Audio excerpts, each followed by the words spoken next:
Kitab 1 Raja-Raja. Sesudah itu terjadilah hal yang berikut. Nabot, orang Yisrael, mempunyai kebun anggur di Yisrael, di samping istana Ahab, Raja Samaria. Berkatalah Ahab kepada Nabot, "Berikanlah kepadaku kebun anggurmu itu, supaya kujadikan kebun sayur, sebab letaknya dekat rumahku. Aku akan memberikan kepadamu kebun anggur yang lebih baik daripada itu sebagai gantinya. Atau jikalau engkau lebih suka, aku akan membayar harganya kepadamu dengan uang." Jawab Nabot kepada Ahab, "Kiranya Tuhan menghindarkan aku daripada memberikan milik pusaka nenek moyangku kepadamu." Lalu masuklah Ahab ke dalam istananya dengan kesal hati dan gusar, karena perkataan yang dikatakan Nabot, orang Yisrael itu kepadanya.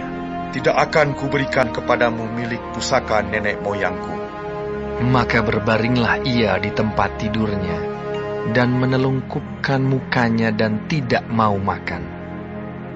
Lalu datanglah Isabel, istrinya, dan berkata kepadanya, "Apa sebabnya hatimu kesal, sehingga engkau tidak makan?" Lalu jawabnya kepadanya, "Sebab aku telah berkata kepada Nabot, orang Israel itu, berikanlah kepadaku kebun anggurmu dengan bayaran uang. Atau jika engkau lebih suka, aku akan memberikan kebun anggur kepadamu sebagai gantinya." Tetapi sahutnya, "Tidak akan kuberikan kepadamu kebun anggurku itu." Kata Isabel, istrinya kepadanya, Bukankah engkau sekarang yang memegang kuasa raja atas Israel? Bangunlah, makanlah dan biarlah hatimu gembira. Aku akan memberikan kepadamu kebun anggur Nabot, orang Israel itu." Kemudian ia menulis surat atas nama Ahab, memeteraikannya dengan meterai raja, lalu mengirim surat itu kepada tua-tua dan pemuka-pemuka yang diam sekota dengan Nabot. Dalam surat itu ditulisnya demikian, "Maklumkanlah puasa, dan suruhlah Nabot duduk paling depan di antara rakyat.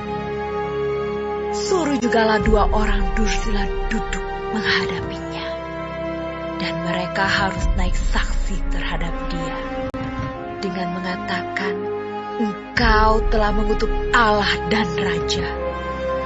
Sesudah itu bawalah dia keluar, dan lemparilah dia dengan batu sampai mati." Orang-orang sekotanya, yakni tua-tua dan pemuka-pemuka yang diam di kotanya itu, melakukan seperti yang diperintahkan Isabel kepada mereka, seperti yang tertulis dalam surat yang dikirimkannya kepada mereka. Mereka memaklumkan puasa dan menyuruh Nabot duduk paling depan di antara rakyat. Kemudian datanglah 2 orang, yakni orang-orang dursila itu, lalu duduk menghadapi Nabot. Orang-orang dursila itu naik saksi terhadap Nabot di depan rakyat. Katanya, "Nabot telah mengutuk Allah dan Raja." Sesudah itu, mereka membawa dia keluar kota, lalu melempari dia dengan batu sampai mati. Setelah itu, mereka menyuruh orang kepada Isabel, mengatakan, "Nabot sudah dilempari sampai mati."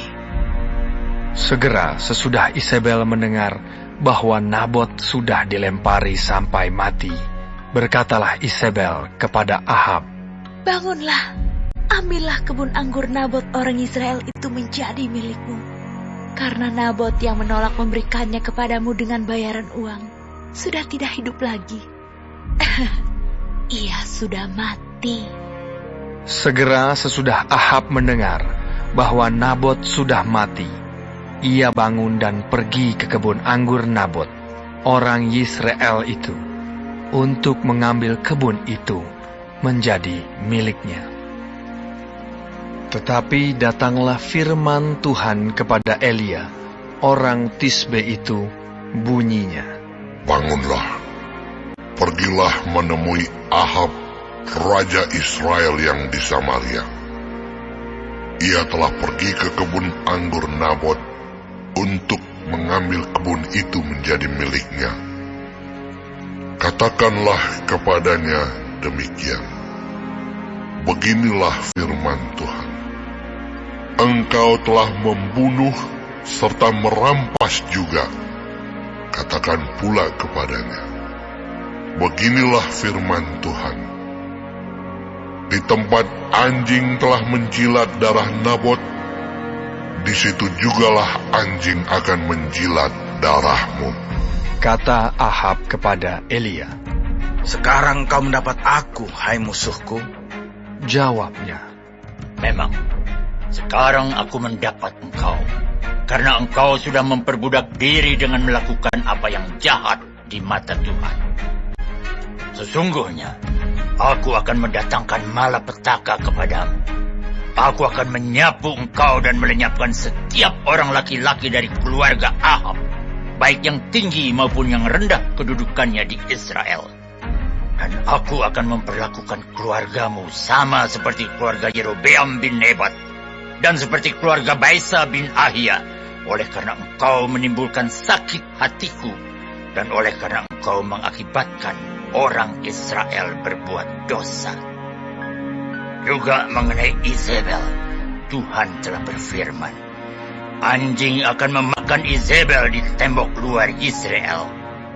Siapa dari keluarga Ahab yang mati di kota akan dimakan anjing, dan yang mati di padang akan dimakan burung di udara. sesungguhnya tidak pernah ada orang seperti Ahab yang memperbudak diri dengan melakukan apa yang jahat di mata Tuhan, karena ia telah dibujuk oleh Izebel, istrinya. Bahkan ia telah berlaku sangat keji dengan mengikuti berhala-berhala, tepat seperti yang dilakukan oleh orang Amori yang telah dihalau Tuhan dari depan orang Israel.